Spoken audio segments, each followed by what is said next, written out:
welcome to video number 2 in this 3-part video series, and in this video we're going to be talking about how to really be confident and grounded in your message.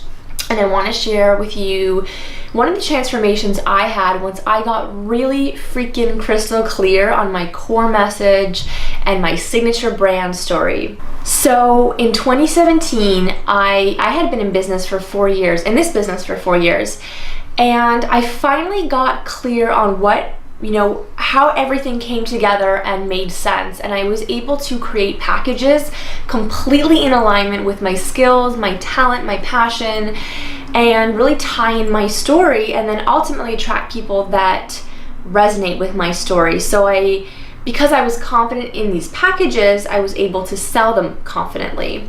I had one of my highest months in business. I moved into my dream apartment in Paris, which is where I'm shooting this video.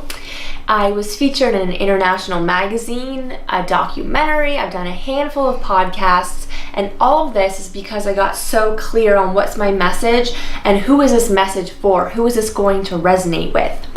I know it's like a humble brag, but here's the other thing I really want to touch on, because this was the most profound for me. It was the sense of inner peace that I got once I finally understood my journey and my path and everything made sense. Because for me, that was one of my pain points, is like not understanding what is my purpose and my why, and kind of being like disconnected from that. So all of these things kind of came together. And the reason why I always say your story is so important is because without it, you're just a commodity where anyone can offer any type of service, anyone can do what I'm doing, but the people that I'm gonna love working with, and they're gonna love working with me, we're the ones who share a similar story. Experience can be personal, but emotion is universal.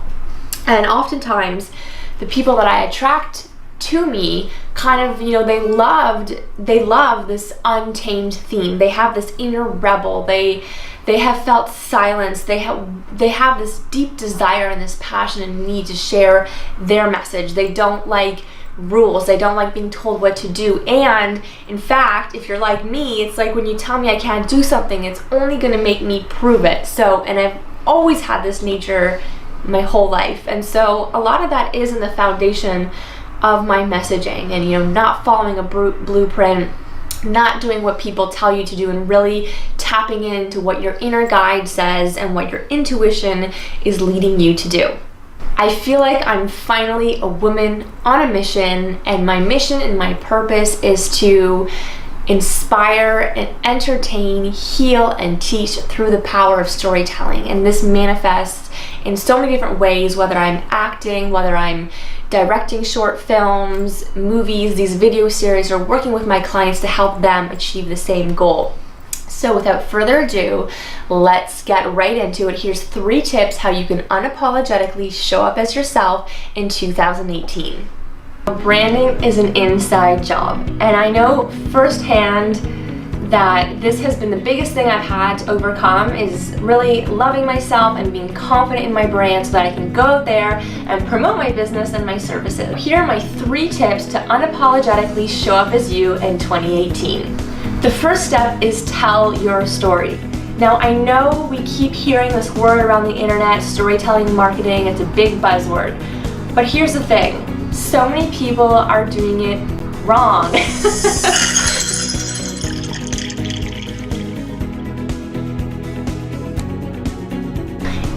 I think it's important to tell your real story and not the one you think people want to hear.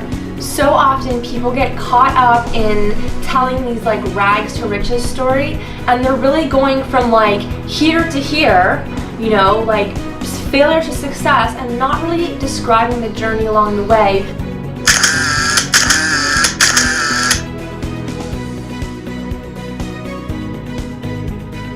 And it's actually a massive disservice to your audience, because the goal of your story is not about you.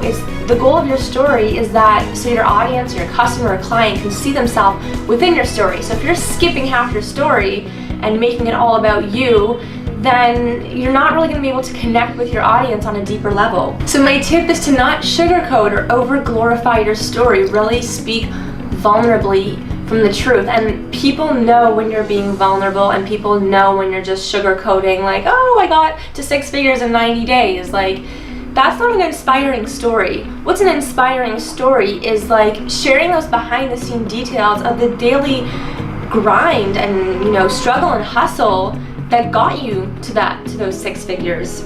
Also, you really want to use your story to paint a picture of how your audience, client, or customer can be the hero of their own story. Showing up unapologetically as you means telling your real story and not the story you think that people want to hear. Tip number 2, own your energy. It's all in your energy. I think it's really your secret weapon, and people will hire you just because they want to elevate to the same level as you. There's so many people that I've worked with where like I'll see them show up on video and I'm like, oh my god, she's so excited, she's so confident, she's so peppy. I have to work with her because I want to feel that way too. And energy really is contagious. So when you're around so when you're around people that have this high vivacious energy, it's just naturally going to boost you up as well.